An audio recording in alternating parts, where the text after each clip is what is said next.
I one day got some sort of warning from Twitch early on. I mean, it was like... Were you vaping? No, but it was for... I wasn't wearing enough clothes. Were like, your nipples showing? Maybe at one point or something, but yeah, I was wearing like a... This is sketch. This is gonna break. Oh, that's beautiful. That's great. That's it's a fat one. It's literally... It's got some girth. It's great. Well, it's on like the skinny part of the broken twig, but I think it's gonna break some more. We'll risk it. Yeah. I feel like we should be wearing the hat. Meanwhile, my chair is just creating holes in the ground. It's kind of interesting. Well, anyway, chipmunks are going to be happy about it. But anyway, yeah, no, because I wore some sort of thing that was too revealing, which is kind of hilarious because it was just like hot out and I was just streaming. Oh. It wasn't like I was like, lifting weights on stream or something. I think I was just doing some audio I think thing. you actually you're more permissive if you're like doing, like you can't wear a bikini on stream on Twitch unless you have a pool around you, which is where like the pool meta comes from. Like all the girls that have like the pool in their room, that's so that if the pool's there, they can wear the bikini and then they'll just do like yoga in the bikini. I don't even know. Okay, so I didn't even know that girls have a pool in their room. Is it just like a blow-up pool or something? Yeah. And then they'll fill it with water, like it's a real pool. And they do that to get around content moderation. Yeah. That is so stupid. I know. Imagine having to moderate that. I don't know, because it's like Twitch is technically meant to be geared for under 18, right? Mm-hmm. So you don't want like a ton of just like very lascivious stuff, but also it's a left-leaning platform, so they also don't want to ban it. Yeah. Which is tricky.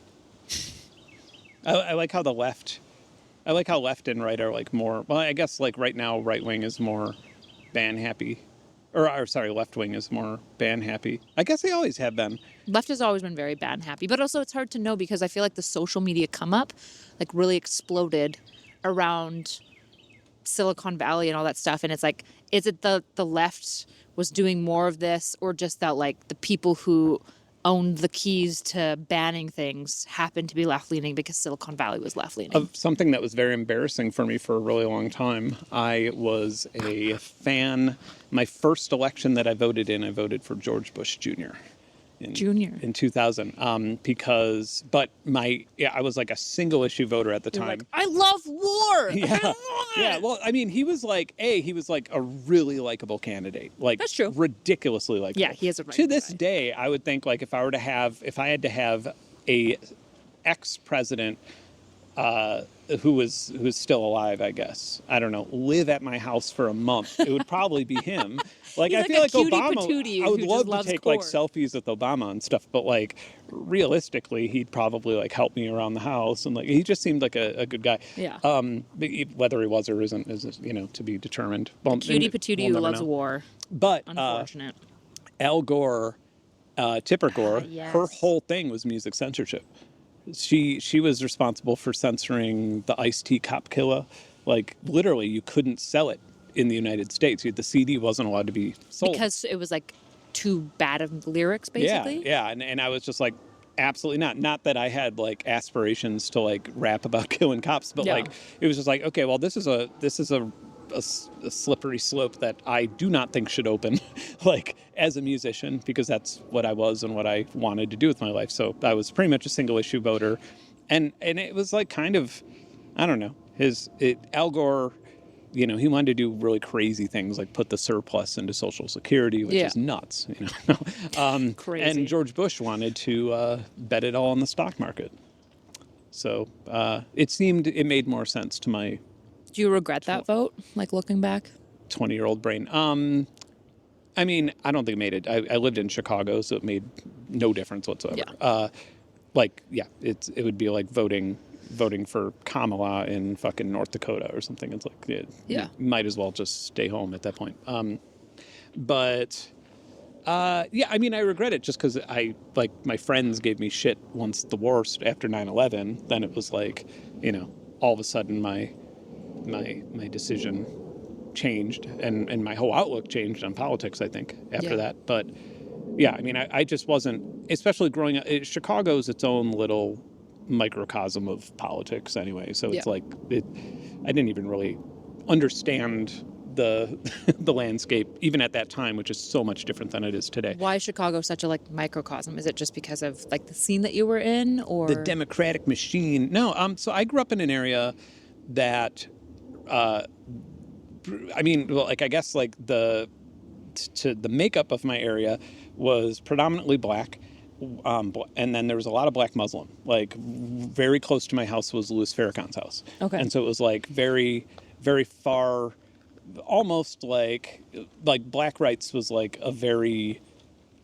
sort of like the Malcolm X style of it, you know. And it was a little bit more in your face and like, and I mean it was, you know, there's a lot of pros and cons to that like I'm not at liberty to speak of just due to me not being involved due to the color of my skin, or being able to understand. But yeah, so there's that, and then like Little Palestine was right to the west of me. Oh, interesting. So very kind of like socially conservative, but kind of politically radical progressive in some ways. Yeah, kind of yeah. That mixture of the and two. then there's a massive both Polish and Italian immigration, but and Irish. Like everybody was like an immigrant or minority. Like there was no like, there was very few people who. I mean, I guess everybody in America is that, aren't they? But it's like, yeah, we didn't have a Native American neighborhood down there. It was strange. The Cherokees, they were up they north. didn't move in. It's so weird. But it is funny because like everybody was very, like, there was this very, in my family and in my neighborhood, there was a very rich form of anti-Semitism that I didn't really detect, like, just because I didn't know any better. And the first time that I like knowingly met a Jewish person, I was like, whoa. Like I was like, wait, you're a Jew? Like I just didn't really like get you it. like realize all of a sudden all of these like preconceived notions you had, or just It was, well, it's kind of a funny story. it was So like meeting like a fantasy character. when almost? I was 18, I played a show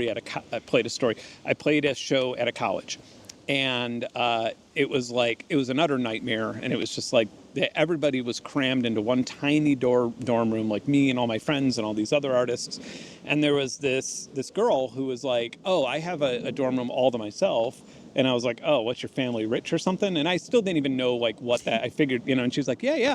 And she's like, actually, yeah, you know, but you're welcome to like stay. I'm not trying to have sex with you, but you're welcome to stay in my dorm room. And so I like slept in the same bed, this little bed with this complete stranger. And she was really nice and nothing happened. Don't worry, guys. I didn't get laid. Nothing really happened like that. And then in the morning, she was like, I don't even know your last name. We shared beds. And I was like, oh, Jordan, what's yours? And she was like, Kramer Berghardt. And I was like, what kind of last name is that? And she was like, Jewish, duh. And I was like, oh my God. Like, because I had never, just from my upbringing, like I had never really openly met a Jewish person, and I had so many questions because I didn't like know what to expect at all, but I knew that they were bad or something like that, even though I knew better. Like I knew that like anti-Semitism, but I was just like, oh, Jewish. Okay. And it was very strange because I was like, you know, why do we dislike them? Why do we hate you? Yeah. Could you tell me? Yeah. But anyway, then I, you know, started playing more gigs and worked up on the north side in studios and stuff where there was no shortage of Jewish people. And it, you know, turns out they're just like the rest of us. Yep. Or people too. Imagine that. Yeah, I guess so. Okay. Interesting. Which is all connecting back to Chicago as a microcosm just because of what you were focused on in your 20s.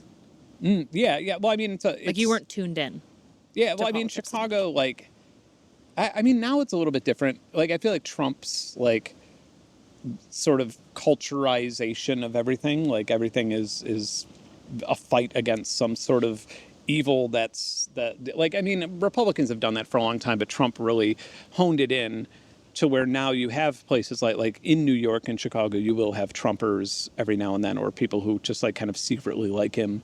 But not for political reasons, not because they're like fiscally conservative or not because, you know, not for like George Bush Jr. reasons. It's more for like, yeah, these Mexicans are getting a little out of hand or, you know, some sort of like sick of like the wokeisms. Yeah. And that's a super legit reason to like Trump early on in 2016. Like, I mean, I didn't fall for it, but everybody was like being bullied too much. Yeah. Like socially, people were just like, I don't know what to say anymore. Like, I don't know what's right and what's wrong. And I felt like that was like a legitimate feeling that the left really ignored. Yeah. And Trump kind of I think took continued to advantage ignore. of that.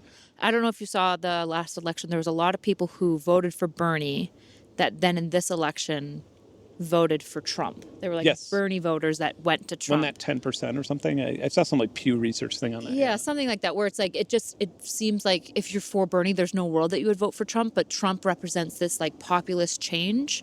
Yeah. Which, even if they like disagree with all of his rhetoric and all of his aesthetic and like everything that he talks about, which is kind of oftentimes very like negative and hateful or whatever, he at least like represents populist change. Yeah, and they're bringing it. I see it as like they're bringing a gas can to the polling booth almost. Yeah. Like they just want to burn down the existing system, which is like valid, I guess. You know.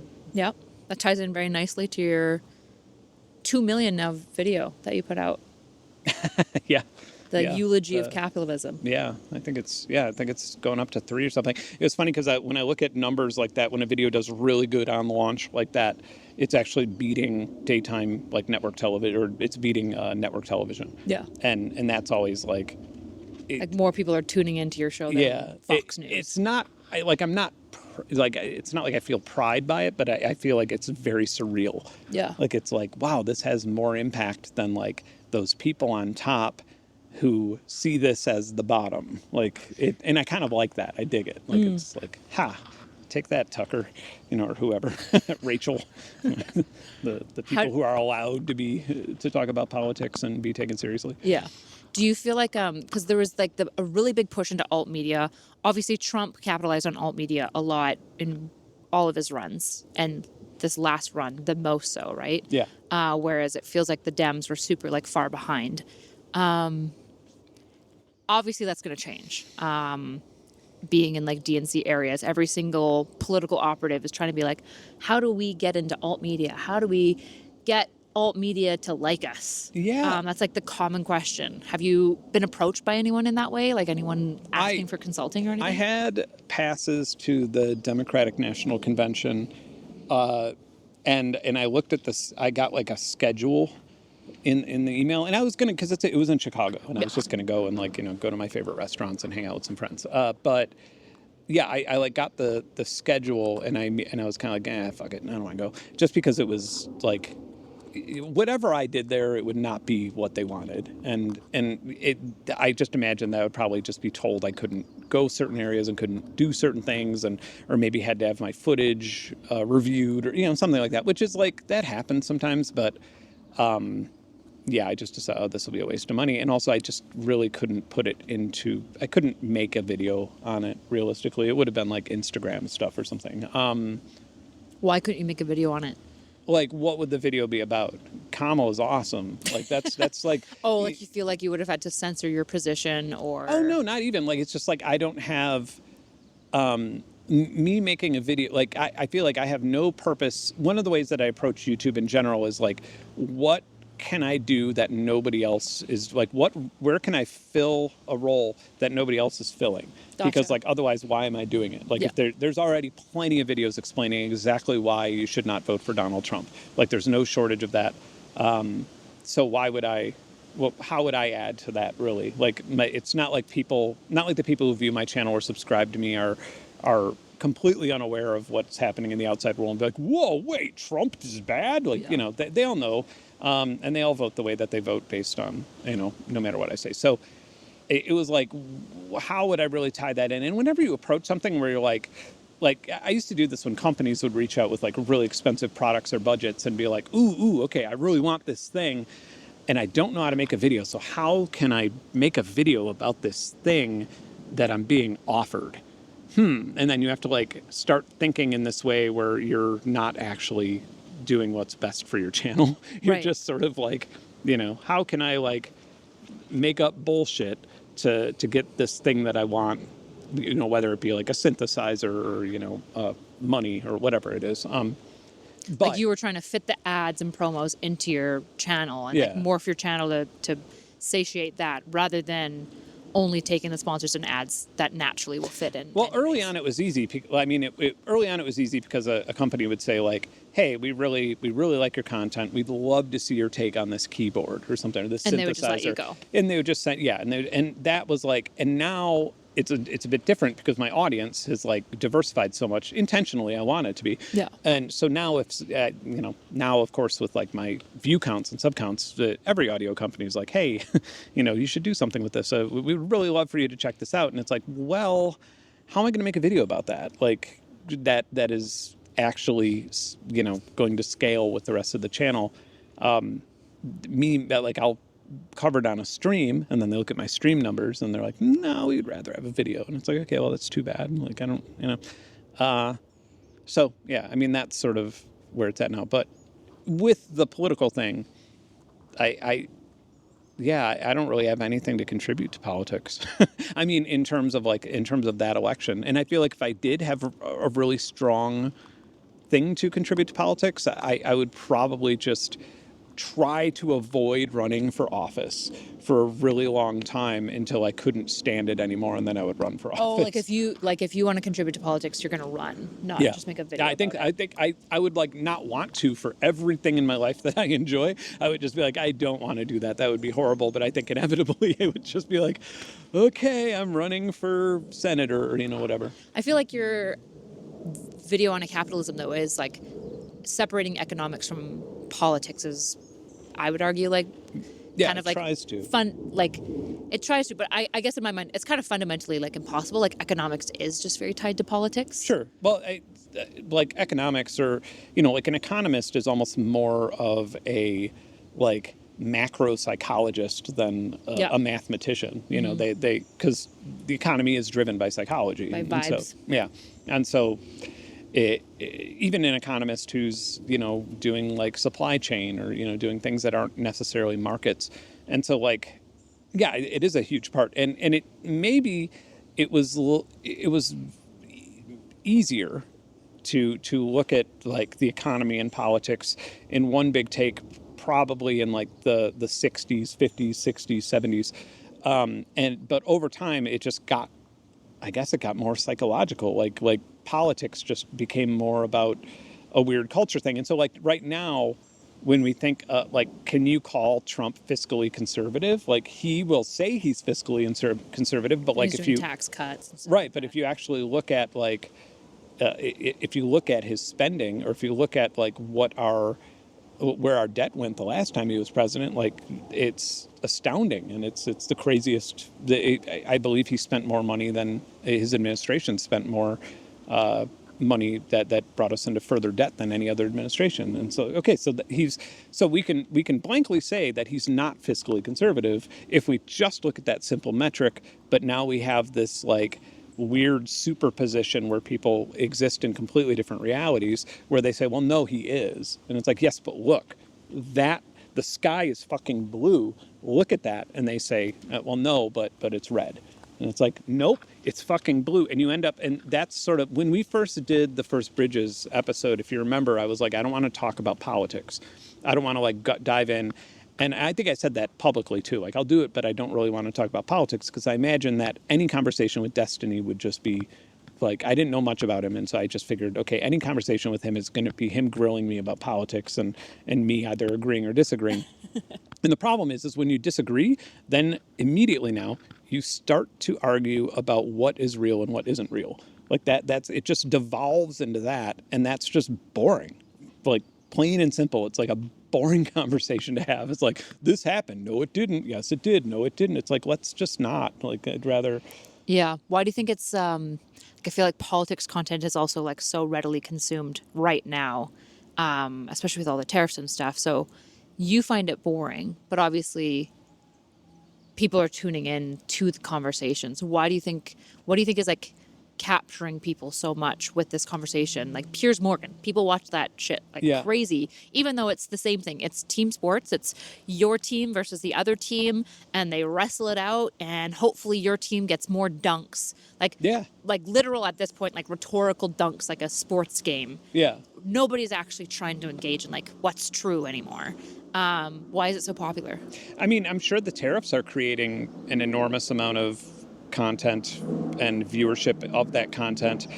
And I think, like, people like Patrick Boyle, I think, do a great job at breaking down what tariffs are. And I do think that in general, like, I'm astounded by how few people, including the media, do not understand how tariffs work. Like, they do not understand that it is a tax on American citizens. That they keep saying things like these China tariffs and tariffs on China. It's like, no, they are, like, at least word it right and say that they are tariffs on Americans for Chinese products, because, like, it is the largest tax increase that our country, that we have, any of us have ever seen in our entire lifetime in America. And so, like, that's what it is. You have to call it that. And otherwise you're just going to have a bad time when you find out how much you're spending on common goods if they actually stick around. Yeah. But at the risk of sounding like conceited or something, I feel like my video on the end of capitalism tells you more about what you need to know with tariffs than like half of the stuff on tariffs, simply because that tells you what the goal is. Like, the goal is you have everybody has a 401k, and the people on the top want that money, and they're going to do. And so if you look at it through those lenses, okay, like, it starts making sense why you would have such insane market volatility. It starts making sense why you would have, I personally think that Trump was trying to just raise tariffs everywhere to try and get interest rates lowered. And that way money could be borrowed. Who would be borrowed from? It would be borrowed from giant funds and banks that have all of the money in that 401k. And it would be given to private equity groups and venture capital groups to, pour more money into AI or whatever bullshit is hot this summer. And then most of it would never really get paid back. And everybody's savings would just dwindle and dwindle while the top gets richer and richer. And it's like, almost all of these questions are like, why is he doing these tariffs? Why is this happening? It's like, all of it can be answered with that. Like, just look at the end finish line, and you could figure this all out a lot easier. Okay, I'll steelman Trump's side. Explain to me why he would want billionaires to get richer. Like, what is in it for Trump to have billionaires get richer? Well, they got him elected, for one. Like, he owes them that. I mean, They did get him elected. He may think that they will keep him in office for a third term. Do you think he wants that? What, to be in office for a third term? Trying to figure out some goals action going on up there. Okay. So right now, if only the camera, bird. That is a hawk that is trying to scout out the chickens, and then those are two crows beating the shit out of it in the air. Yeah. That's why, like, when you heard the crows earlier, I was cawking back at them. Like, I'm like, stick around. You guys are doing a great job. They'll beat up. They're like donkeys or alpacas for. Yeah. They're just like Secret Service crows. They protect the chickens. Birds aren't real. Yeah, and they're all cameras. The birds are Oswalds, and the chickens are JFKs. Yeah, because I guess again. I'm going to keep steel manning the Trump side, though, go for to it. make you like wrestle more for it. Prepare me for a Ben Shapiro debate. Yeah, exactly. I'm prepping you for the Piers Morgan debate, okay? If you, they would basically argue Trump isn't really bought out to anyone. Like, yeah, he needs their money to get elected, but also he's done tons of things that his officials don't like. His finance official didn't even find out that he was pausing on tariffs until he was in a hearing and found out in front of Senate, and then got like roasted publicly horribly. Yeah. And so this idea that like Trump wants his billionaire friends to win because they like got him elected, why would he care about them winning? Isn't it possible that he genuinely believes in tariffs? He's been talking about it since like the 80s in this like kind of fiscal policy of shrewd independence. It's hard to guess without getting conspiratorial. It's hard to really guess what Trump really likes. A lot of people think he's really dumb, and I don't think he's dumb. I think he's brilliant. I think he's an incredible salesman. I think that's what he is, like, from the ground up to this day, and I think he'll die an incredible salesman. So you think he's like brilliant in like a high IQ way, or do you think he's like hyper charismatic with a good business sense? So weird. I don't want to go into too many details because it involves a friend, but it is an interesting story. I had a friend who I knew very well, who like grew up in a poorish state, and her mom got remarried to someone who was very wealthy, and then they ended up like when my friend was a kid, like 13 years old, would go to Donald Trump's house once a year. First, like he would have some sort of business partnership, but they would just go visit for like a week once a year.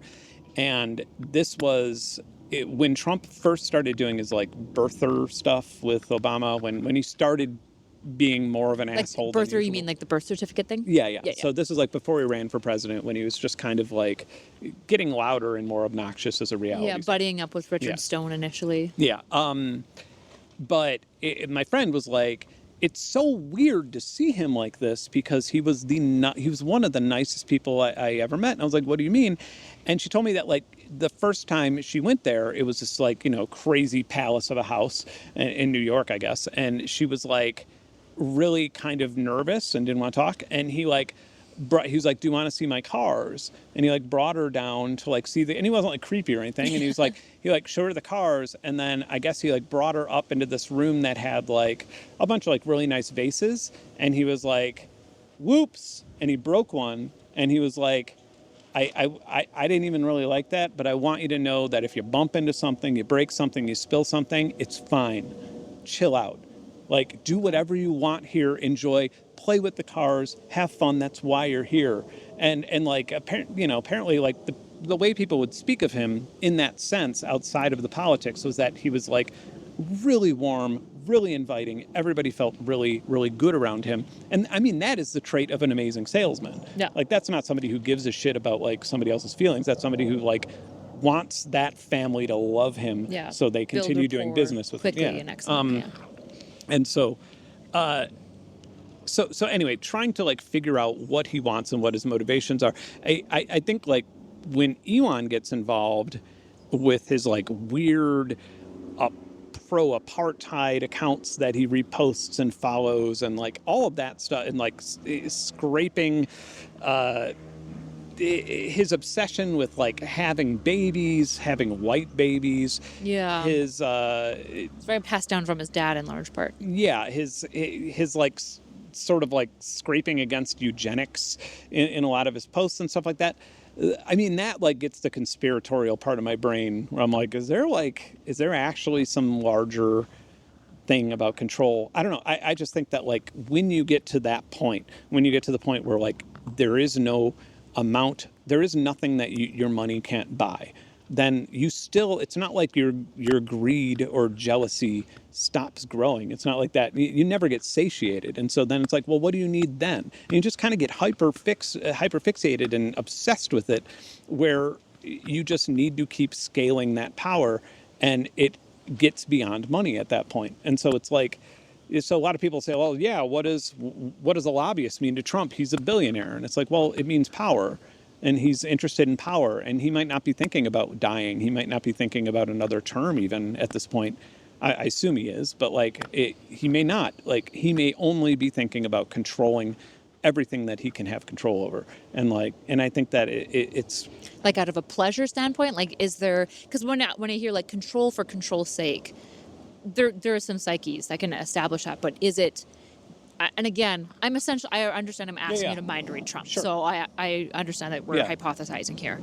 But like when we think about controlling for controlling's sake, I guess like when I think about clients, for example, that I've interacted with, when they're like high control clients, there's usually like a few drivers for that, which anxiety is probably one of the biggest drivers that I've experienced. Yeah. But in fairness, I've had a pretty strong bias of female clients at like the adult level.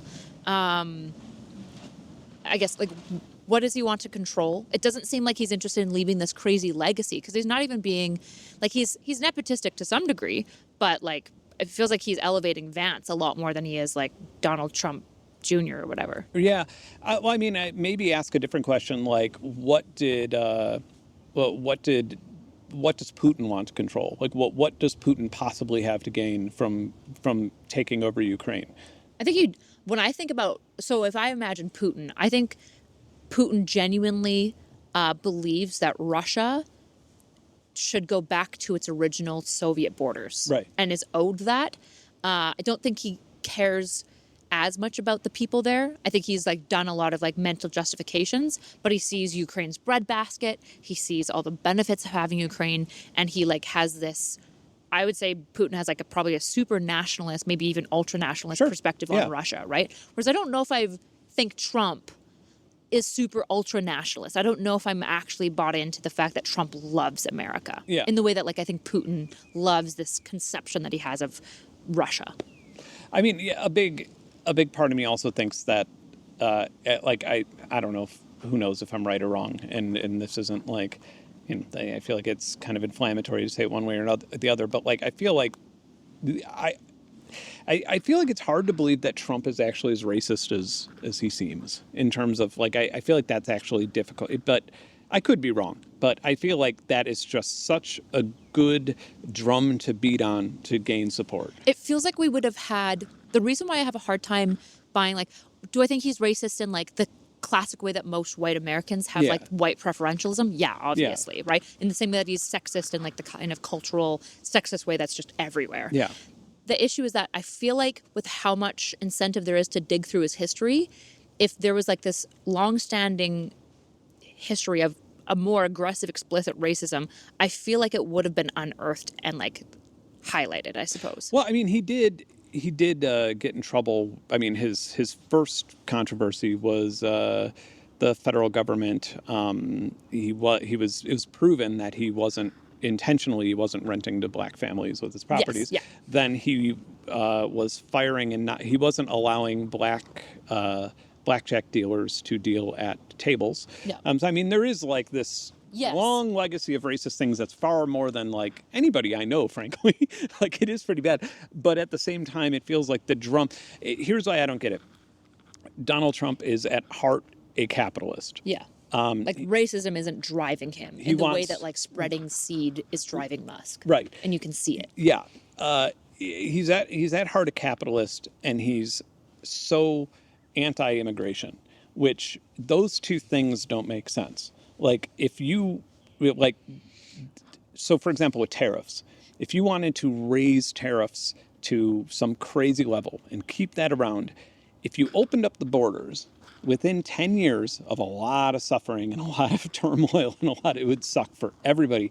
But within 10 years, we would be able to probably make an iPhone in America, because we would need migrant labor. Like, we would need that here, like China has. Like, we would be able to pay more than China does, but we would at least be able to have a class system that's a little bit more detailed, that's not as quantified as it is now, where we just sort of have like top and bottom. What do you mean quantified? Especially like compare. I don't think I'm tracking the comparison of like China's population to ours and how migrants would fill the factorial role. Yeah, just explain that all. Oh, I mean, like I feel like in America right now, working in a factory and being a nurse and maybe being a vet technician and maybe being a cop, sure, or a paralegal. I feel like all of those people are like making the same amount of money and living in the same neighborhoods. Whereas I feel like that it used to be a lot more staggered, and I guess there was just more rungs in the ladder to the top where there is now. Oh, you're talking about like the diminishing middle class, essentially. Yeah. Okay, gotcha. And I mean, there used to be like a lot of levels in the middle class, and it doesn't feel like that anymore. And I don't actually have data to back this up, by the way. Like, this is just like how it feels. I haven't like gone deep into research on, you know, when and how the middle class has shrinked. All I know is that wealth disparity has been growing and growing over years. Absolutely. The issue is like, does wealth disparity mean? Because I guess to push back, I don't know if I believe that like nurses, for example, would live. I think you listed maybe service workers in there. Yeah. I don't know if I believe that like service workers who are making We got an egg. who are making minimum wage. Yeah. I really want to try to time opening my mouth when she clucks.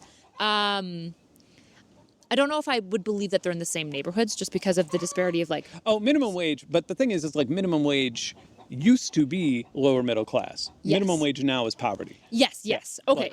Like when I look at the wealth disparity, I do see a shrinking middle class, but I also just see the fact that like we've got so much like wage stagnation Yeah. and stagnation of like paying power, and specifically the top like 0.001% just leaving everyone else further and further and further in the dust. That like Yes. the bar of what poverty is also just increasing. Sure. Okay. Yeah. Okay. Generally, yeah. And I mean, I think that like, but realistically, it's if you want to make tariffs work, then well, I mean, workforce participation has been shrinking for decades and decades now. And it's like you would need that to be higher if you actually wanted tariffs to work to bring manufacturing back to the United States. But more so to my point, like for capitalism to work, you need to keep growing. And like our population, you need our population to explode for capitalism to explode. And you need more people in the workforce for capitalism to work. And so it doesn't really make sense to me how Donald Trump could be a capitalist and, anti-immigration at the same time, or how anybody, how Elon Musk could either. Like, Yeah, but Elon Musk to me is not a capitalist. I don't buy his immigration stuff. That's not actually true. This is the problem. I wouldn't have bought his immigration stuff before he started deporting people to El Salvador. And then that started happening, and I was like, okay, like, I believed him that he thought the the asylum crisis was an issue. Yeah. I believe him. It was a strong talking point. He obviously went out of his way to block the immigration bill to make sure that he had that maintained talking point. Yeah. But he also went out of his way to defend H-1Bs. But the recent like deportation behavior, the problem is I don't know what's driving Trump. Sorry, I'm falling out of steel man him. I was trying to steel man him really hard throughout this conversation, but I'm at a loss. I mean, he, windy. I mean, I feel like Donald Trump, strange how fast this weather changed now that we're talking about the same thing we've been talking about the entire time. Oh, all the hens are like, fuck this. They'll be in frame in a minute. Where are you guys going? Bunch of babies. They said, storm's coming. Yeah, they're like, we don't want this again. There's a... Yeah, no, I mean, I feel like Donald Trump... I feel like no matter what he does, he's always going to do whatever gets him in the news. That's always been his like number one thing, is he wants to be in the news as much as possible. And so like that's his... It's like attention seeking. Yeah, and I feel like a lot of his attention seeking is doing something horrible and then scaling back on it, or doing something, or saying something that he's going to do something horrible that is something that like even he cannot do. I feel like these are like all things that he's been doing since the beginning, because it's very important to him, for obvious reasons, that every single time you look at the news headlines, Donald Trump's name is there. Yeah. And this was the case when Biden was president too. It was very rare that you could ever look at the news, even during obviously Trump was president when COVID happened, but even like with COVID surges and stuff, you would still see Donald Trump's opinion on it. You'd still see something Donald Trump said or did, or something about the election, or something about the insurrection or something like that. Donald Trump's name was always there, and it always will be until he dies. And like, I always thought like the worst, people would always talk about like Donald, like I remember in the beginning, they're like, we're going to get him for the Russian collusion thing.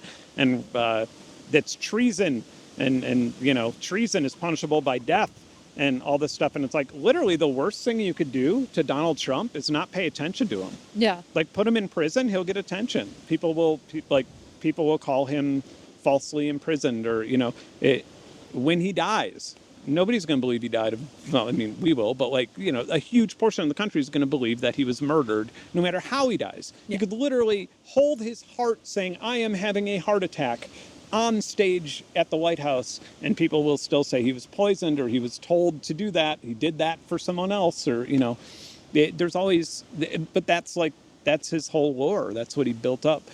But why? Yeah. Is it only his quest for power, or is there like some larger Illuminati-esque thing that's happening? I don't think we're ever going to really have an answer to that until we do, and then it's going to be like too late to really do much about it. Yeah, fair. Do Do you want to pause and go inside or keep going out Yeah, here? maybe. Can move into the coop. All right, let's go. What do you see yourself wanting to achieve in the next 5 years? Run for president. No, I think, I mean, I like the way the channel's scaling. Obviously, I feel like that's been more positive than I expected when I started YouTube. Like, I mean, there's obviously a lot of negativity with it, but like, I feel like that's generally been in terms of just giving me opportunity to explore on my own, like just like, because that's how I've always been, is like I'll just get obsessed with something and have a rabbit hole and then go down that rabbit hole. How do you think about scaling? Like how do you intentionally think about scaling? I used to think about it with like a lot of optimism. Like I'd be like, then we'll do this, then we'll do this, and now it's like fear, just because I can't keep up with everything, and like my schedule's I already like don't have a life outside of that, and so scale. It's like when I think of scaling now, I just think of hiring people. Like who can I hire? Just because, but that's really difficult because you have to hire people who like are in the same mindset that you're in and have the same skills or have skills that you don't have, and you have to make the problem with hiring people that I've found, and this is totally understandable, is that they don't care about my platform as much as I do, or about like keeping a certain Brand ethic or brand or whatever it Yeah. is. They don't care about it as much as I do because it's not theirs. So it makes total sense why they wouldn't. But it's like I'm struggling with how to hire somebody without being toxic, right? Like that's. What do you mean? Like micromanaging essentially? Yeah, or like just being like really, really harsh and expecting way more than. And so I'm trying to like level that out. And like right now, I mean, there is a video that I want to do this year that involves having like a guest like basically one of the rabbit holes. I'm going to assign it to somebody, and they're going to sort of go down it and record their own, almost like a correspondent or something. Oh, interesting. I feel like that's a good way of doing it. But also then it's like, Like you're going to hire them to research like a topic and then yeah. they're filming themselves both researching it and talking about it. Is Yeah, that yeah, what you're like thinking of? they'll essentially present it as a chapter or something. It would be like as if like you had the capitalism video, but like the if I had let's say you had like somebody like Patrick Boyle, obviously not somebody as popular as Patrick Boyle, but like somebody like Patrick Boyle do the part on futures. Like Oh, so like a guest chapter within yep. a And they have larger it all to video. their own. They do all the research. Do you think that'll be stilting? Like, how do you prevent? Like, I imagine if I'm watching a video and all the chapters are you, and then there's somebody there and they're doing their own editing, it might. Oh Feel no, like, I would be doing the editing. oh, Yeah, you're yeah, gonna do the yeah. editing. Okay. Which is another issue. I'd really love to have.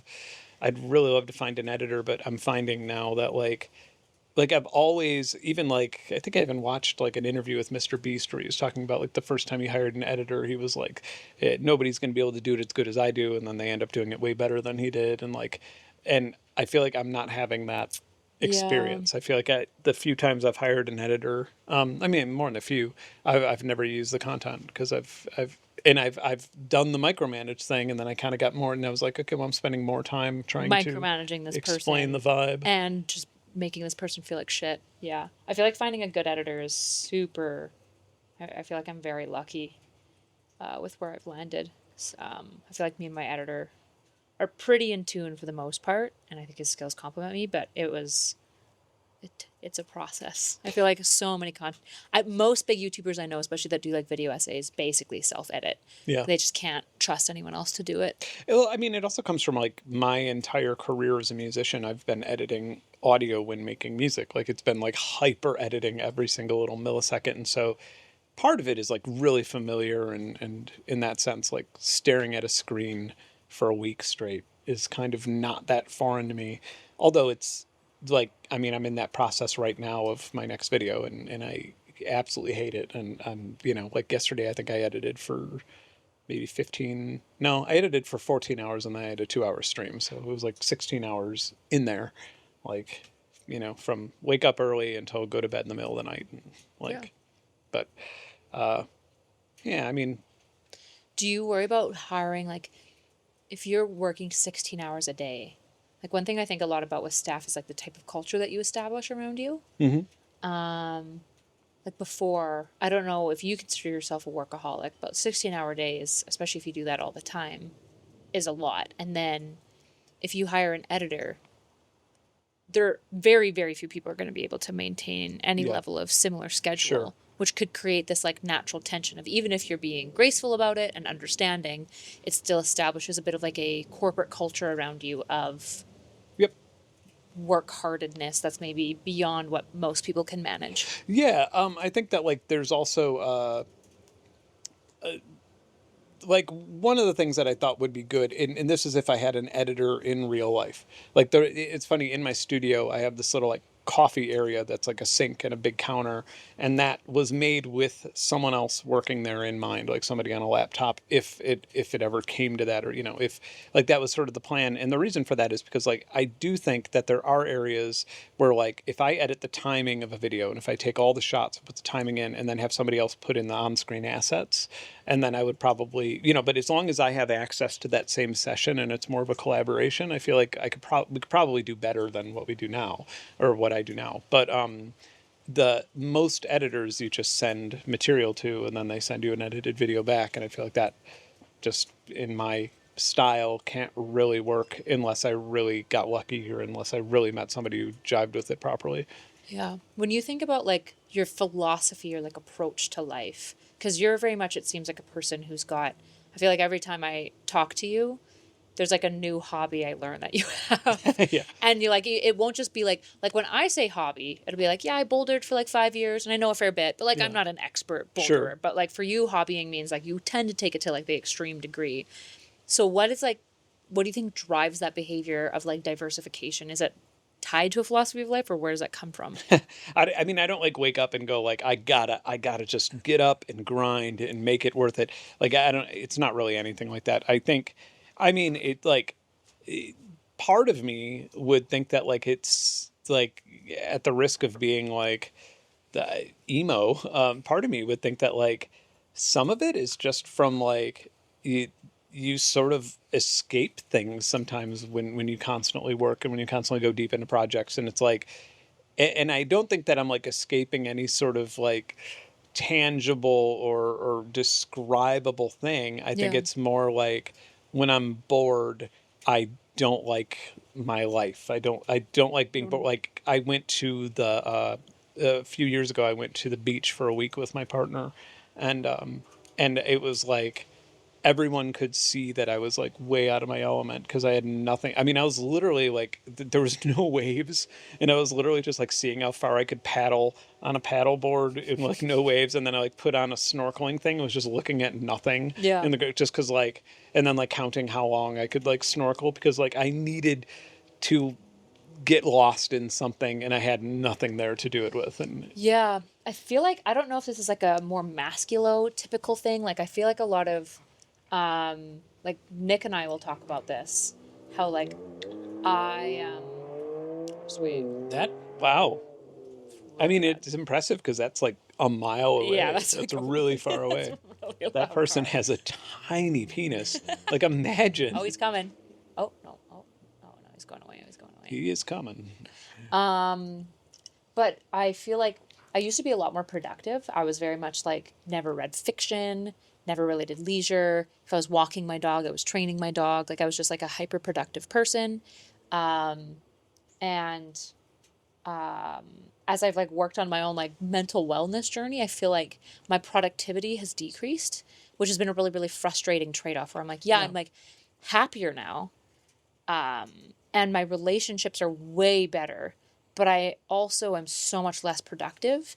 And I think when I think about like productivity and stuff, very much when I like look at hyperproductive people, my like question is always like, are you running from something or towards something, or just running? Because that's all you know. Like what's like driving that motor? Because I think so many people that aren't productive look at that and they like want to attain it through like these sets of series of behaviors. And I'm like, a lot of the time it's just like finding that productivity reinforces some level of escapism for you that absolutely other things don't. Absolutely. I mean, like maybe a good way of thinking about it is like you have a cabin in the woods, and outside of the woods you have monsters, and you don't know if they're monsters that are going to kill you or kill something else, or you don't know if they're what they are.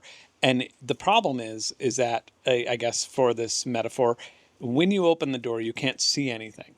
And you have no idea, and you'll never be able to know what the monsters are, like, or what exists out there. You'll never be able to have an answer in your entire life. So like really the best thing you could do is work on woodworking in that cabin, and then when you've finished all the woodworking, then dig a hole and see if you could mine something under the cabin, like whatever it is. But because there's nothing that can be properly accomplished outside of it. And I think it's a weird metaphor to use, but like I think that's kind of how it is with staying busy, even in complicated things like AI or acoustics or any of that stuff, or macroeconomics.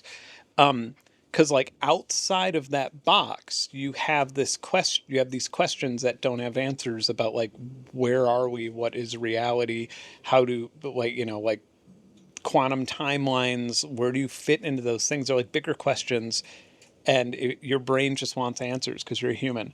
I think sometimes it's like you almost save yourself from thinking about those bigger, more philosophical things, because like I've never gotten anywhere with thinking about them other than being anxious or dread or something like that. And I mean, it's a dark way to look at productivity, but like it has to be that way. It'd be funny if like Elon Musk was really everything he's done, all of the money making and evil and whatever else it is, like it was all just because he was like escaping, like he learned about uh, he learned about I don't know,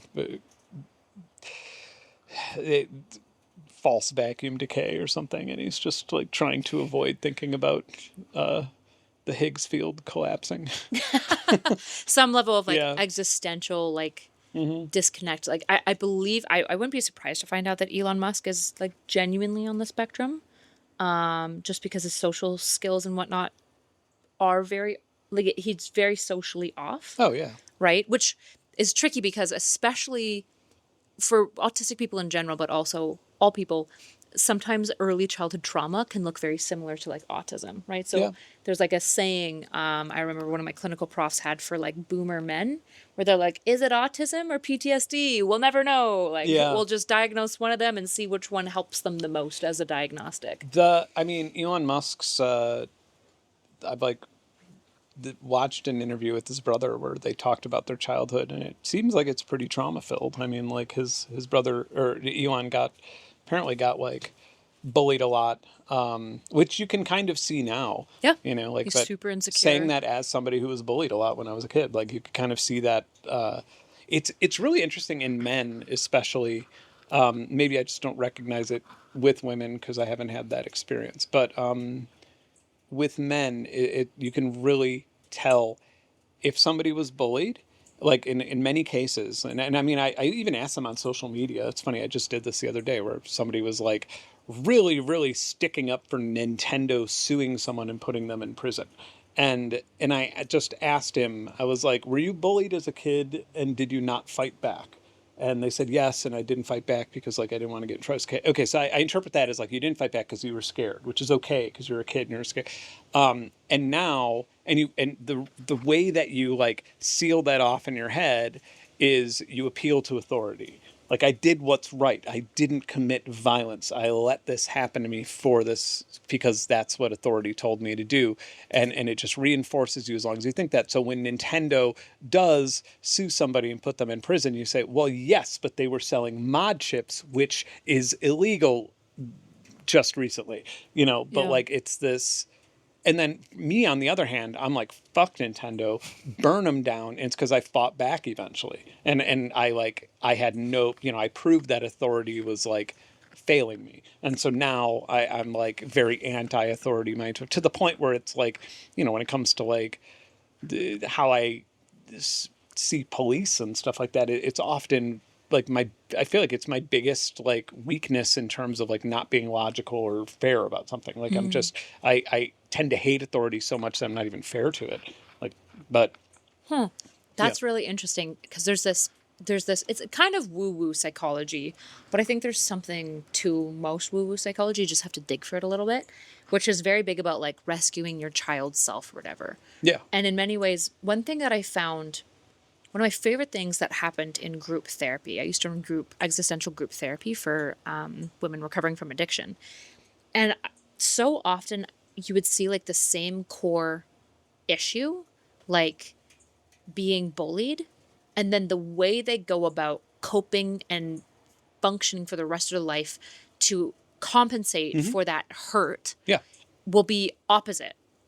But the root of it is actually in the same problem. And oftentimes I'd find in therapy that if you made those two, in this case women, pair up and talk about it, talk about the same issue. So if they both had a mother issue, but one was hyper dependent on their mom and one rejected their mom, and you'd have them talk about it, the solutions to their dysfunction as a result of trying to cope with this pain was often found in like tethering themselves and finding a dialectic to the opposite person, right? So if you're super, super hurt from being bullied and you solved it as a kid by fighting back, you might question authority too much. Yeah. But the other person doesn't question authority enough. And the solution probably for each of you to have like that wise mind somewhere in the middle would be to borrow lessons from one another. Yeah.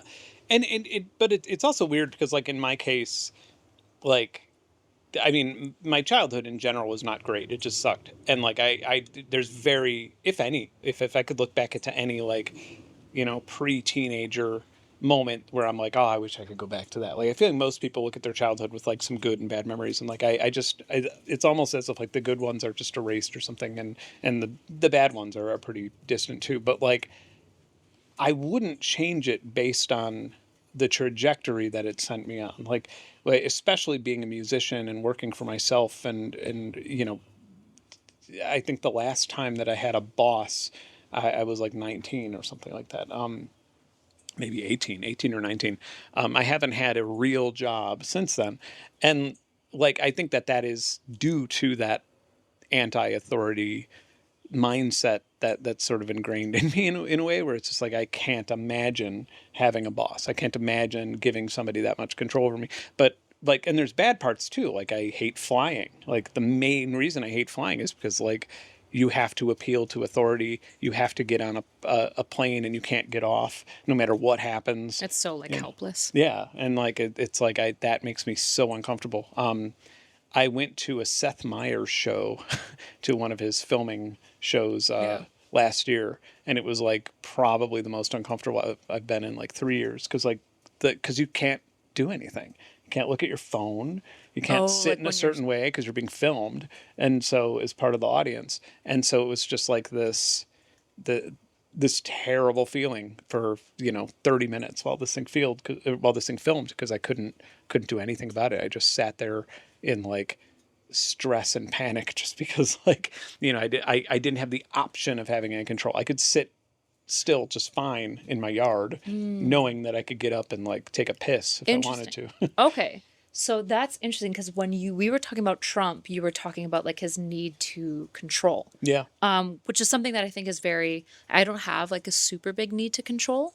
Like at all. So I think when I think about control, I don't really understand it that much. Yeah. But also that's probably in large part because like when I was bullied, I didn't fight back and I couldn't really rely on authorities. Like they definitely didn't help.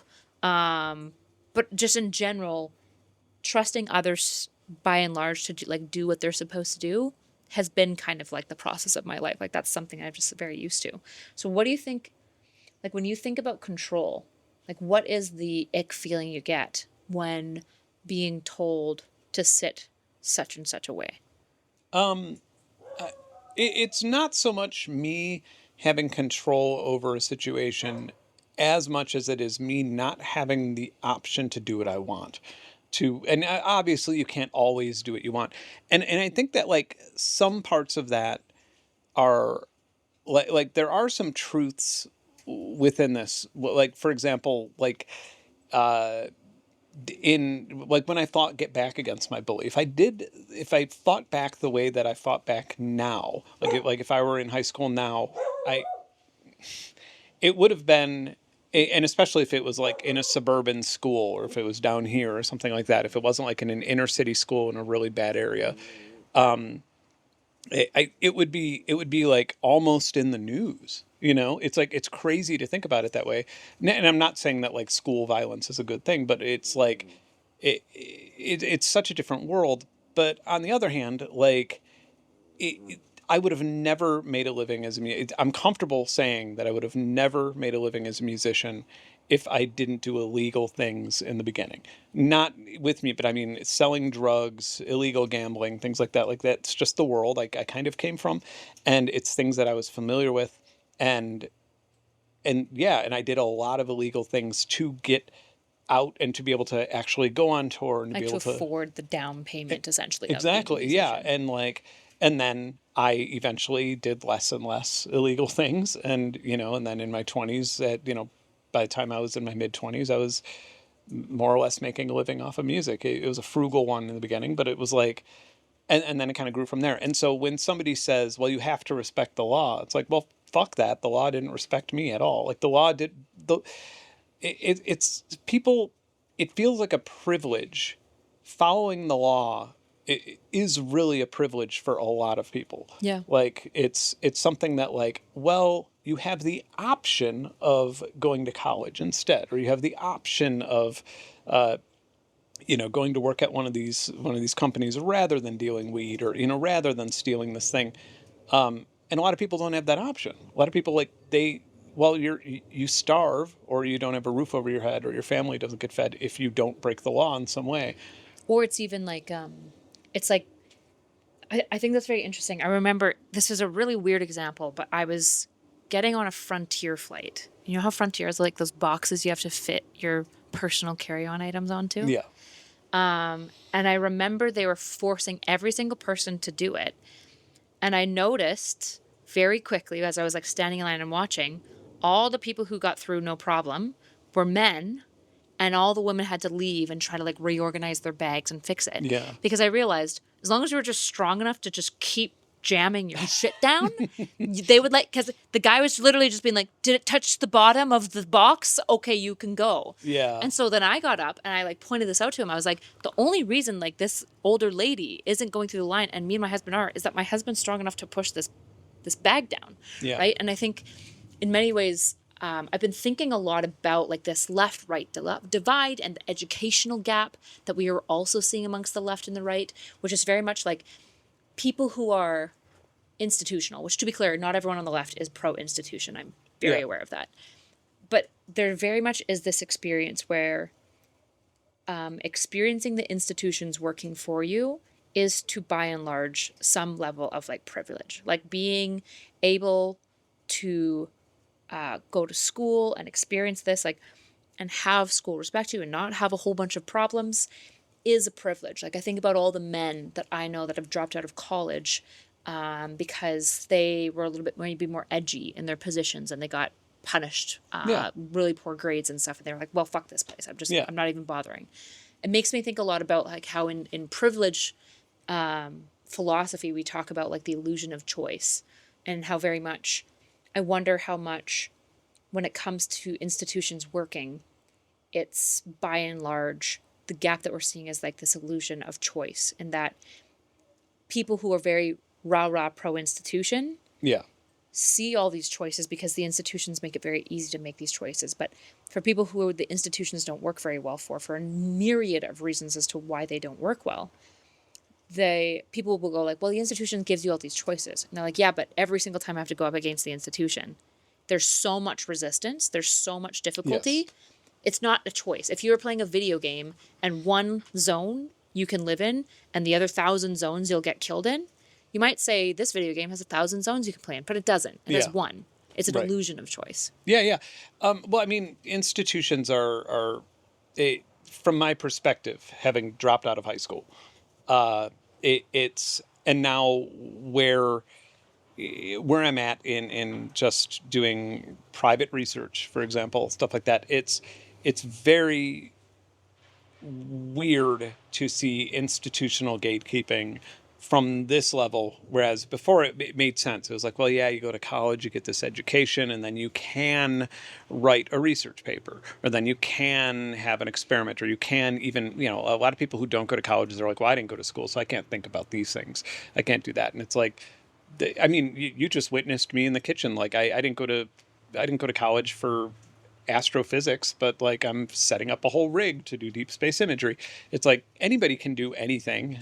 Like, you don't actually, I guess my point is that you see that like a lot of the university system and the college system is about influence, is making a company, a company hires somebody who went to college, and then that person feels that they can't hire somebody under them who hasn't gone to some form of college either. Yeah. And it's funny because it actually does work against capitalism quite a bit. Like it's not the most efficient way to do things, because if you're always only looking at diplomas and not performance, then if you're even considering diplomas when performance is high, then like, what are you doing? Like, why does that matter at all? Yeah.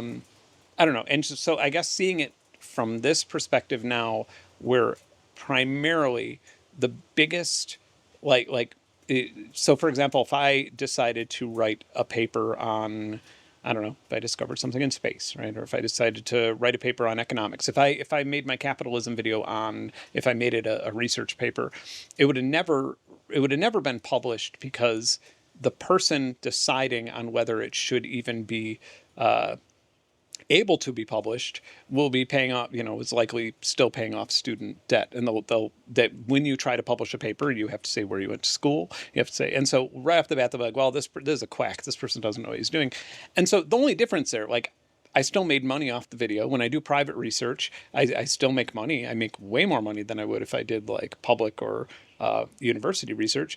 And so the only difference is that like a formalized writing, or if I'm doing private research, the only difference is that it's not being shared. Like it's not contributing outwards, which is like the whole point of scientific research to begin with.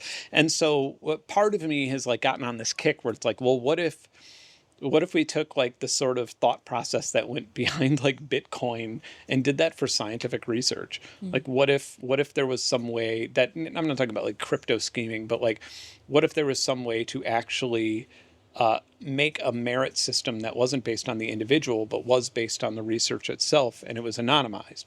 And if you wanted to write a research paper, if I wanted to go outside right now and just start plucking fungus off of trees and testing it against chicken foot bacteria, bumblefoot or something like that, it would just go into this decentralized network. You wouldn't see my name there, and then you wouldn't see any of my credentials or anything, and people would see it in that field and they'd say, oh, this is actually interesting, this is useful, and then they would score it in a certain way, and it would end up in this gigantic decentralized network of information. That like the whole point of science is to reduce human bias. So why would you have a name or a school or an organization on a research paper if the whole point of science is to reduce human bias? It's like an intelligentsia caste system to some degree. Like it really is. It's like a vetting, but like that vetting, it's kind of silly, because like if if you know how to read a research paper, and if you can decide if it's useful or not, you could do like it shouldn't matter. You shouldn't have to go through that, and nor should you like say, oh well, this one's from Harvard, so this is good, but this one is from this guy in West Virginia, so this is bad. Like that's a terrible way to look at things, because Harvard, I mean, I can't point one out, but there are plenty of bad research papers from higher institutions that are and there's plenty of good research papers from people who literally write their first one in Google Docs because they had an idea, and maybe it could be formatted a little bit differently or something. But yeah, I think it's very interesting, this intelligentsia caste system that you're describing, because I think it's very tied to, like, I'm always trying to figure out the institutional distrust, because it's obviously multifaceted, and I think this intelligentsia caste system, I don't know if an institution, and like I'm a pro strong institution person. I like institutions. I think that having institutions that create welfare and stuff like that is a fundamentally liberal value that I care for. The issue is having an institution that doesn't stifle merit and skill and opportunity. I think is a really important question, because I feel like there's these trade-offs, right? In a institution, you erect regulations to try to minimize human bias, but then oftentimes the regulations highlight other forms of human bias. How do you have any ideas about how to balance those two things? I mean, I balance. I probably don't have any good ideas on how to balance those, because I have little to no institutional experience. And I guess like my anti-authoritative nature probably makes me less likely to have it. And it's kind of funny because this year I had mostly online video stuff, but like, last year I did a bunch of stuff with institutions and colleges, and this year there's even more. And it's kind of funny how like across the spectrum it gets. Like it'll be like music and science, and now now increasingly economy stuff. The funny thing, I mean, it always felt weird because it was like, oh, now I'm invited to this party now that I can contribute something to and also like, oh, okay, well, I have this platform that anybody can watch for free and they could learn whatever I want to say unrestricted. But what if I restrict it a little bit and then only people who are paying the exorbitant amounts of money to go to college can hear what I have to say or hear this idea. Like it just, and now it's being held higher, and it's like now it's this resume thing where it's like, well, I spoke at Harvard, I spoke at MIT, like now it's this thing where like that makes me more valuable to this other class of people. And so part of me like has already wanted to reject that entirely. Like, fuck that. I don't want to do, but so I've always been like on the fence. And and with everything going on with colleges right now, with like them abandoning their DEI programs, them shifting around money in whatever way, or giving up student information to the Trump administration, and not sticking up for students that are getting their visas. It's just kind of like, well, I'm not doing it. I cancel them all for 2025. Yeah. I think when I think about my liberal position, 'cause back when the election happened, I realized I needed to kind of go back to basics and rebuild my political system because the outcome was so far out of what I predicted was possible, specifically the popular one, that I was like, clearly some data I'm either missing data in, or there's like a bias in my thinking processes. And strong institutions is something I keep coming back to and reading and being like, because there's a little populist inside me and a little radical burn it down part of me that constantly I feel like gets trumped by reading like political philosophy and being like, okay, I understand the nature of these things, that the like functional purpose of them. But I think one of the issues that we're seeing is that people are distrusting the institutions, but it's probably in part because we mistake rigid institutions for strong institutions. Sure. You know how like in smithing, you have like two factors, which would be like the hardness and then like the flexibility or whatever, and they're kind of always in tandem of one another. Yeah. I think sometimes when I look at our institutions, I wonder if we are taking rigidity for strength when rigidity isn't strength. That actually makes it more fragile. Sure. It needs some level of hardness and some level of flexibility. So when I think about like our institutions, it feels like very much the nature of what they were for is lost, right? Like, what is university for? It's not for getting you a career after university. It's for those who love learning, who want to be scientists, and who like want to wrestle with higher ideas. But it's also structure. Yeah. Like that. I mean, I feel like the average person doesn't like not having structure. Like I feel like it's a very, being able to like have some form of prediction is very comforting for a lot of people. Which is probably what most institutions do to some degrees. They erect structure within your society. But I guess when I look at somebody who goes into HR, for example, I don't know if I can justify taking 4 years of their life and like hundreds of thousands of dollars. Yeah. And this isn't me saying there shouldn't be any training. There should be some probably technical training. There's a lot of jobs that need some level, but you could probably get it done in I don't know how much HR needs, but 18 months? Yeah. Reasonably? Well, I mean, also most jobs could. Yeah. I mean, it was something like, I mean, I feel like a lot of HR jobs could possibly be just hired on with no higher education and just given more responsibility, just tier it a little bit more. And like on-site training. Yeah. Yeah. Like I feel like that's probably better for the company. And because I mean, how many people get college degrees and then work in a completely different field and they just see the college degree? Well, this person graduated from here, and, they graduated from University of Michigan with a, their master's degree in philosophy. So they'd be a great insurance manager. It's like, what? Yeah, exactly. Right. Which is like, when people are like, well, why are people questioning the institution? I look at the institutions and I go, are you like performing the nature of what it was erected for. Because what the institution was erected for, it's probably a good thing. Like, people of the past aren't dumb. And to assume that we're smarter than like thousands of years of human intelligent creation is, you should be cautious about that, assuming that you're smarter. It's like even looking back to when my friends started going into college and I wasn't, and like hearing about like how much they were, had to pay for books. And then I remember I went with one of them, like they were in this college town in Southern Illinois, and I went over there for a weekend or something. And I remember maybe it was the beginning of the year, and they were selling their old books and buying new ones from the bookstore. And the new books, I mean, it was like a total of like, I mean, these books are like $300 a piece. They were insanely priced. And this is like early 2000s. And then they were selling their old books and they were buying them for like $3, $4. And it was just like, well, why? Why do this? Like, you don't have to do this. Like, this would be the point where someone somewhere in charge should be like, done. No, this is not what it's for. Like, we're not going to just get people here and then create this like restricted economy where we just abuse all the students. Yeah. But that's kind of what happens. Like, that's kind of like when you look at the way dorms work, like the living standards in dorms versus what they cost in comparison to other things. Yeah. And so it's like institutions at their worst, right? There's like institutions at their best. And like the undergrad I went to program was honestly amazing. First of all, Canadian education's a lot cheaper. Yeah. Right. So it was like $6,000 a year. But also the library was required, like professors were required to ensure that the library had a copy. And if the library didn't have a copy of the textbook that they were using, the library had to purchase it. Okay. So as a student, the problem was honestly nobody knew this, but I found this out very early from a student advocate.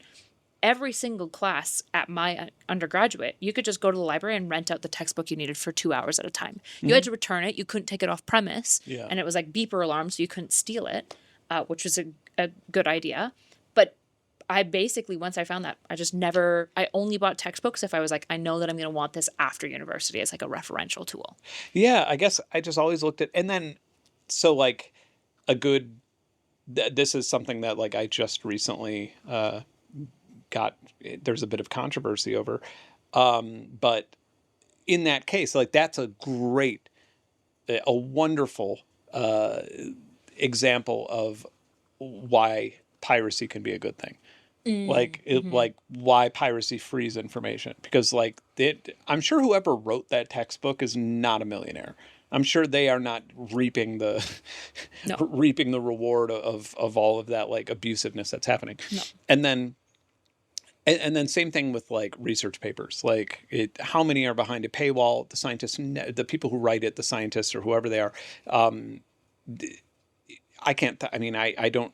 I'm sure in some case they make money from it at some time or at some point in time, but the vast majority don't see a dime of it. And I think the margin of profit for peer-reviewed journals is higher than like almost any other industry. You get a bunch of free shit and then you sell insane. it. Yeah. Oh, but like Elsevier, like owning peer-reviewed journals is so lucrative. Yeah. It's just obviously probably hard to get into the industry.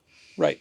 Well, yeah. I mean, it's a racket, but like another good example of this though was I recently there's a software that came out. Plugin called Serum that came out, and it was like this. It was a new version, the first new version in a really long time. Everybody was really excited about it, and it was a free upgrade from the last version, and it cost I don't know like $150 or something, and like the software in itself cost that much, and I had already had an old license, and it was such a big deal. Like everybody wanted me to like people were asking me to do it on stream. And my stream is every Thursday night. So I had I had like an old license, and I went to go upgrade it, and the server was logged, and I couldn't authorize it. Like it couldn't be authorized and it couldn't be downloaded because the server was just too backed up with everybody trying to get it at the same time. So I downloaded a pirated version and installed it and did my stream with that. It didn't say pirated version. There wasn't like, a pirate flag on it or anything. It didn't. You would have never known. But the main developer of it I don't know how he noticed, but maybe he looked up to see that I didn't register for part two, or, I had, my first one was bought through a third party, so maybe he didn't see my name in the registration, and then he complained about it in the comments. And then another developer from the company came in on it, and then they just got, and I was trying to be cordial and fun about it. I was like, oh, I got this. And I had even bought another license for the software because I wanted to support their development of part two. So I actually own two. But this just ended up creating this. Eventually, the lead developer said, the magic words, I could sue you for damages for this. And I had to take the entire stream down. And then, that pissed a bunch of people off as well. I don't think he was threatening me, but when you use that type of language due to my legal insurance, it's kind of like, everything has to come down, then it has to freeze, and you have to kind of be like, okay, well, if this person communicates with me again, they have to go through this legal process.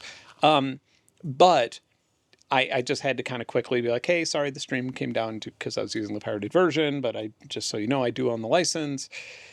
Interesting situation, but it brought out a lot of takes. Like I'm almost glad it happened because I learned so much about how people see intellectual property. Mm-hmm. And a lot of people were like hardcore standing for the company. It's like, well, you shouldn't have done the stream. And it's like, so I should have canceled the stream and said, I'm not doing the stream because the servers and I can't authorize it, because that makes the company look bad. That's like, that's bad press for the company.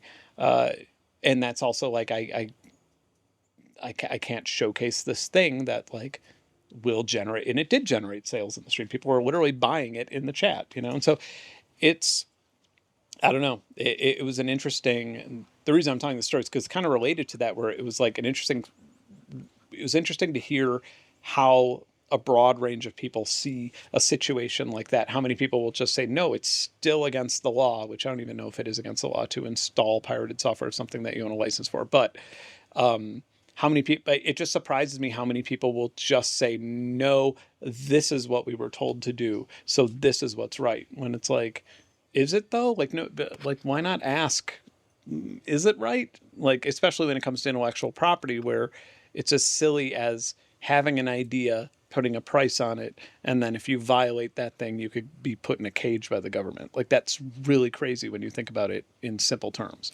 Yeah. I mean, I think there's a couple like directions my brain go. Like, one is like that moral development, right? How like as kids age, we get increasingly abstract in our understanding of morality. It's interesting because I think that moral theory is very interesting, but also most people like get stopped at the concrete level, which is like, but it's against the law.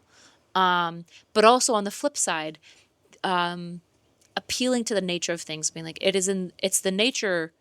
This is what I get into trouble with like cops for example, where it's like, what's the point of road rules? Well, it's to keep everyone safe. So like if I do a rolling stop at 4 a.m. when there are no other cars, I'm sorry, you're stupid to be ticketing me. Yeah. Because obviously the point of the rule is to keep everyone safe. And if I'm not violating the principle of the rule, I probably shouldn't get that much in trouble for breaking the rule. But on the flip side, there'll be like the argument, as I guess to steel man the opposition to that, the argument would be what the principle is and how it applies is very much like an instinctual feel and see thing. And there's a lot of people who will take advantage of the feel and see nature of things to get away with bad behavior for their own personal benefit. This is why we have regulations of so many fields, is because we want some level of basically protections from buyer bewares, for example. So the way I think of that, it's almost like I put another layer on that, where I think that like when you have these rules, especially if they're silly rules like rolling through a stop sign at 4 a.m., what that ends up creating is people who will take advantage of the rule and break it anyway. Like, at that point, so I guess in real life, if you get up to that stop sign at 4 a.m. and you're gonna roll through it if you don't see any other cars, if you don't see a cop. You're gonna look for a cop. Really, is like what you do when that happens. Yeah. Or like if you're you see a light. It's funny because like you'll be driving and sometimes if there's not many cars around and you see a light turn yellow, a lot of times you'll just sort of like look to see if there's a cop at the intersection before blowing it. which, may or may not make you safer. But within that like moment, and within that creates an entire new opportunity that created organized crime. Like, now you have people like, it's funny when somebody rigidly follows a law. It's like, well, now you have someone like me who doesn't care about the law, who's going to take advantage of the fact that you're following it and I'm not. So, like, the stop sign's probably not the best, there's not much to be taken advantage of in that. But when it comes to like making money from something, or when it comes to abusing a certain system, to like not obeying the law makes you more powerful. And in some cases, the person who pirates all the books is going to learn more information from them, whether or not they have money. And so therefore they're going to have an advantage over those who didn't break the law by pirating the books. I mean, same, and that could be said for software too. Like, a person who pirates software is going to be able to, let's say that they work in a creative field or something. They're going to be able. A person who pirates Photoshop is going to be able to edit more thumbnails than somebody who can't afford Photoshop but is rigorously following the law. So then you have to ask yourself, are laws good for society? Because now all you're doing, like, specific laws like that, is IP laws good for society? Because now all you're doing is you're just like punishing people who obey it, right, ultimately. And one of the reasons I pirate a lot of, like, for the record, almost all the software I use, I own a license to, whether it's NFR, or whether it was sent to me for free, or whether I bought it. That wasn't always the case. I wasn't always able to afford it. And a lot of stuff I bought because I had pirated it when I was younger, and then got the money to be able to buy it, and like legitimately wanted to see newer versions come out that helped me write more. So supporting the company was in my best interest.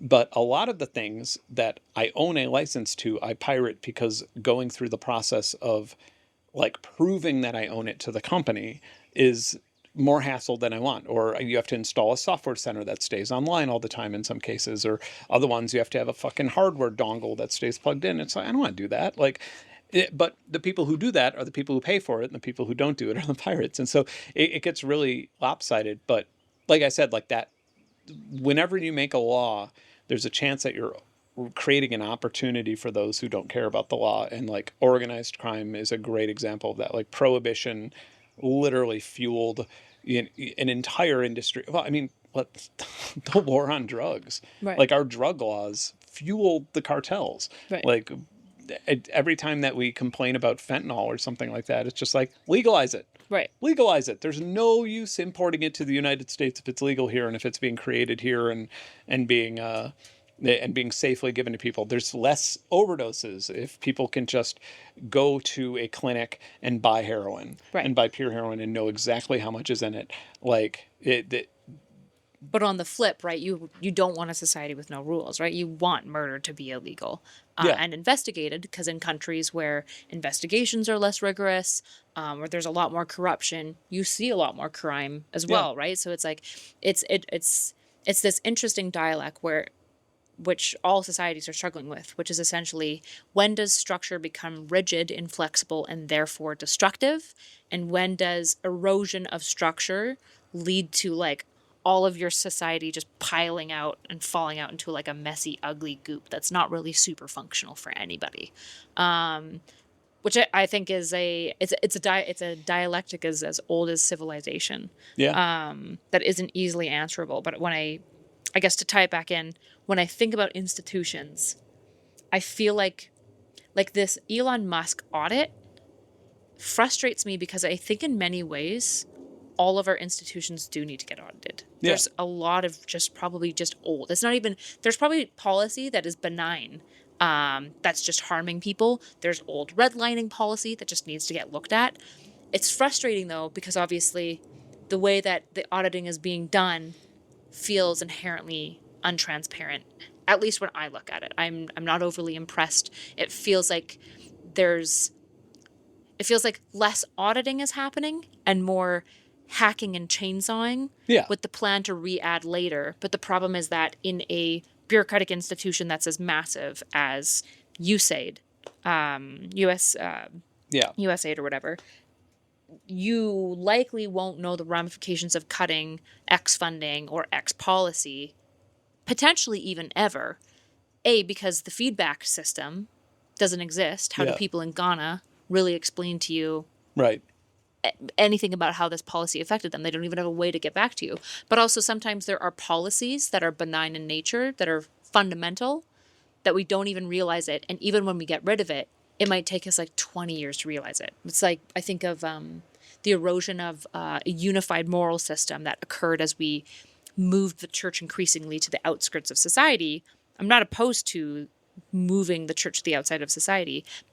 And on the other side, it's led to this situation where we don't really have a unified moral system and people don't really know where their beliefs come from. So you've got all these kind of secular individuals who are erecting moral systems based on, it seems like the younger generations are using social media optics, like what looks bad is bad. Sure. Yeah.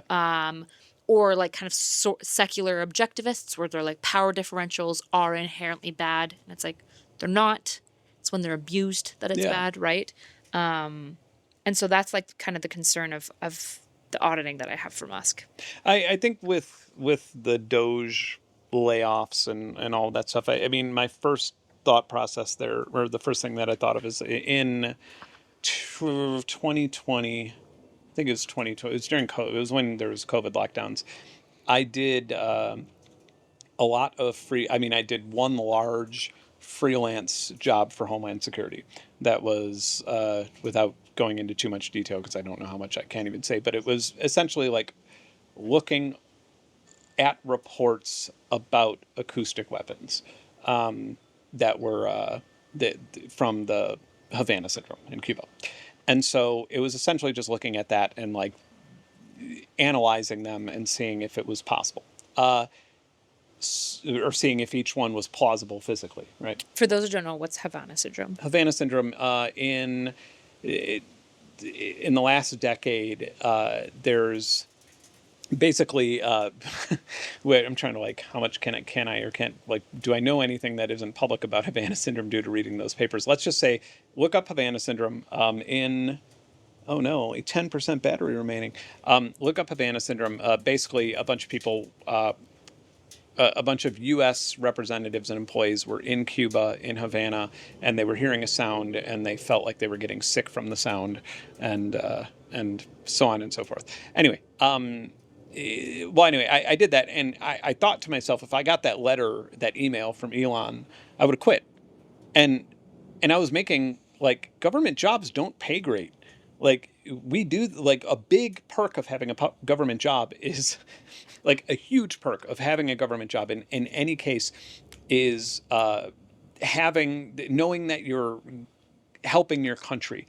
And, like, even if you're not a super patriotic person, it still is a big deal. And that's why I took the job. I was and like, also, wow. like, stability and benefits. Oh, yeah. But I mean, in my case, it was just like, oh, wow, yes, I'll help America.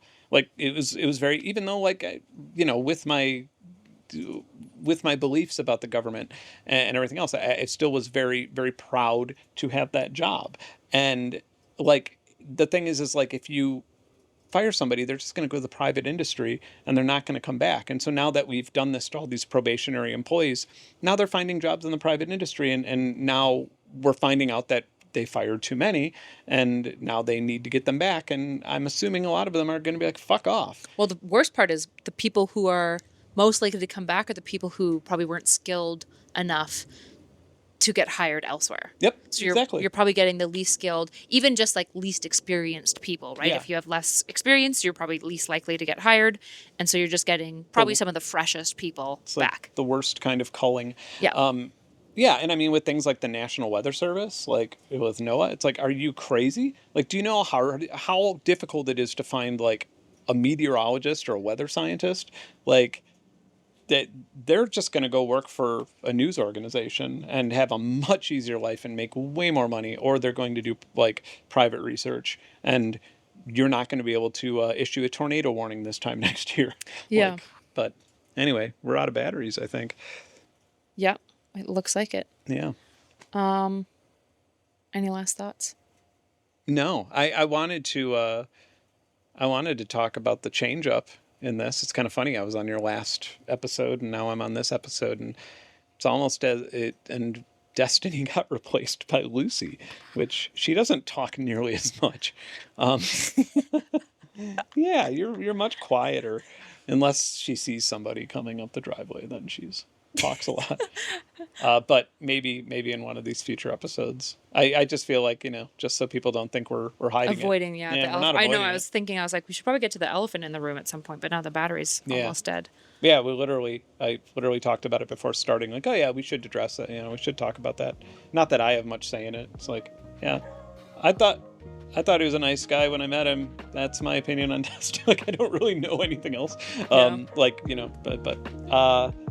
Anyway, well, this was fun.